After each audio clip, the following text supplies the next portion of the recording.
কৃষিগুচ্ছের গণিত কোশ্চিন কি আসলেই সহজ হয় না হচ্ছে কঠিন হয়, সে বিষয়টি নিয়ে তোমরা অনেকে প্রশ্ন করছো। কৃষিগুচ্ছের কোশ্চিন আসলে মোটামুটি খুব সহজ, খুব কঠিন না, মোটামুটি স্ট্যান্ডার্ড হয় এবং কিছু জিনিস অবলম্বন করে এবং যেভাবে পড়তে হলো সেভাবে পড়লে ইনশাআল্লাহ তুমি কৃষিগুচ্ছ পরীক্ষাতে গণিতের ভেতরে 16-17 এমনিতেই পাবা।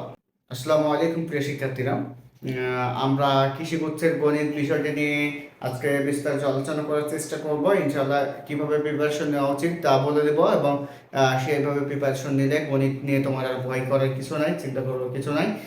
কৃষিগুচ্ছ মোটামুটি হচ্ছে 3টা সাবজেক্ট কিভাবে পড়লে প্রিপারেশন নিলে খুব একটা ভালো মার্ক পাবা, অর্থাৎ বায়োলজি কিভাবে নিলে 30-এ 30 পাবা, রসায়ন কিভাবে নিলে 20-এ 20 পাবা, পদার্থ কিভাবে প্রিপারেশন নিলে মোটামুটি হচ্ছে 16-17 পাবা।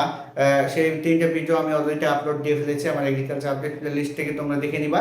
আজকে হচ্ছে আমরা গণিতটা কিভাবে প্রিপারেশন নেওয়া উচিত সেই জিনিসটা নিয়ে আলোচনা করার চেষ্টা করব এবং সেভাবে যদি তুমি প্রিপারেশন নেও ইনশাআল্লাহ তুমি গণিতে অনেক ভালো মার্ক পাবো। 20-এর ভিতরে 16-17 মার্ক মিনিমাম আশা করা যায় এই সময়ের ভেতরে, এবং আমি যেভাবে বললাম সেভাবে সবগুলো সাবজেক্ট প্রিপারেশন নিলে তোমার চান্স 100% ইনশাআল্লাহ হবে, ইনশাআল্লাহ হবে। ঠিক আছে, সো আমরা হচ্ছে গণিত বিষয়টি নিয়ে আলোচনা করব এবং কি কি অধ্যায় আছে এবং কিভাবে পড়া হচ্ছে সে কি কি বই পড়া হচ্ছে সেটা বলে দেবো, ইনশাআল্লাহ সেভাবে দেখবা পড়বা। এবং আরেকটা কথা বলে দিই যে তোমরা হচ্ছে যে কোনো ধরনের আপডেট পাওয়ার জন্য চ্যানেলটি সাবস্ক্রাইব করে রাখতে পারো এবং ভিডিওটি বন্ধুদের মাঝে শেয়ার করে দেবে, এতে তোমার কিন্তু ক্ষতি হবে না, ইনশাআল্লাহ সৃষ্টিকর্তা তোমার আরও উপকার করবে।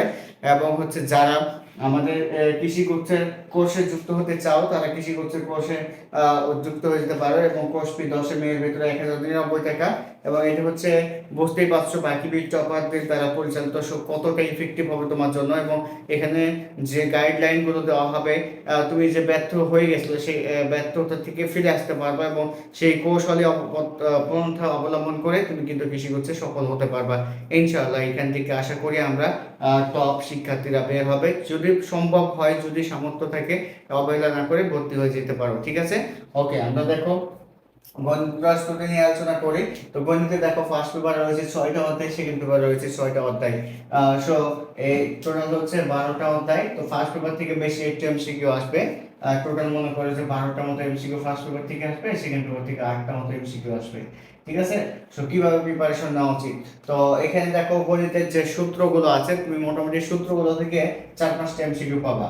ঠিক আছে, যে শর্ট অধ্যায় শর্ট সিলেবাসে যে প্রত্যেকটা অধ্যায়ের সূত্র রয়েছে সেগুলো থেকে মোটামুটি 4-5টা কোশ্চেন পেয়ে যাবা হুবহু।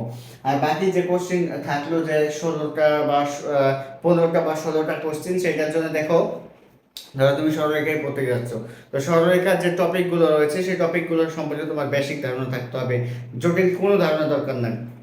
সরলরেখা প্রত্যেকটা টপিক সম্পর্কে তোমার বেসিক ধারণা থাকতে হবে এবং প্রতিটা অধ্যায় থেকে কোশ্চেন সলভ করতে হবে। যে ধরো একটা আমি ধরো ঢাল নির্ণয়েরই সমীকরণ দেখলাম বা ঢাল নির্ণয় নিয়ে পড়লাম, তো ঢাল নির্ণয় নিয়ে পড়ার পরে সেই ঢাল নির্ণয় সম্পর্কে যে যে যে জিনিসগুলো আছে সুন্দর করে একসাথে গোছানো থাকতে হবে এবং ঢাল নির্ণয়ের প্রতিটা টপিক সম্পর্কে তোমার কি থাকতে হবে, বেসিক ধারণা থাকতে হবে।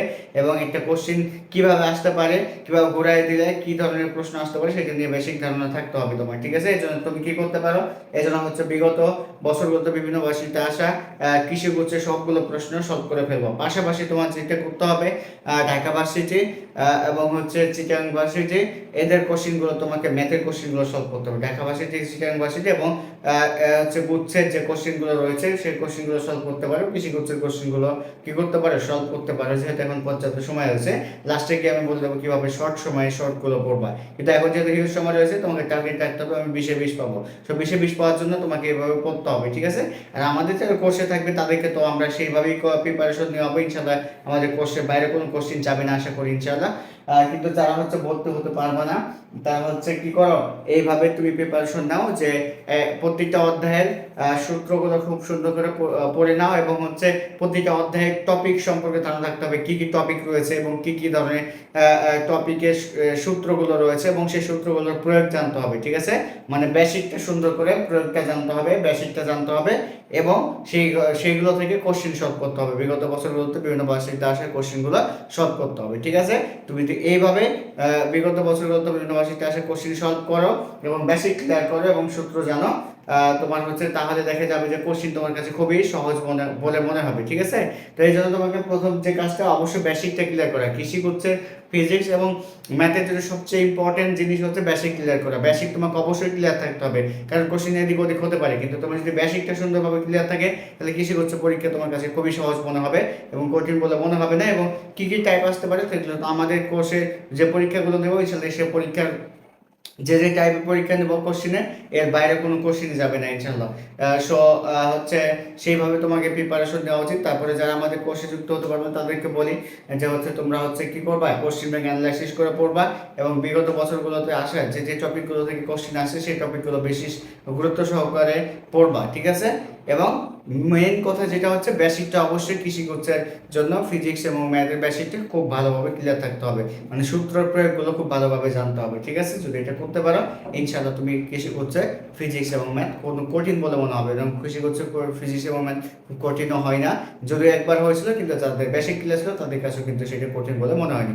তো যাই হোক, সবার জন্য শুভকামনা রইল, সবাই আশা করি ভালোভাবে প্রিপারেশন নিবা এবং হচ্ছে কৃষিগুচ্ছে তোমার সেই স্বপ্নটা পূরণ করতে পারবা এবং সকলের যে তোমাকে খোটা দিয়েছিল বা সকলে যে কথা শোনাচ্ছে তারপরে তুমি মুখ্যম একটা জবাব দিতে পারবে ইনশাআল্লাহ। তো সবার জন্য শুভকামনা রইল, সবাই ভালো কিছু করো। আসসালামু আলাইকুম, আল্লাহ হাফিজ।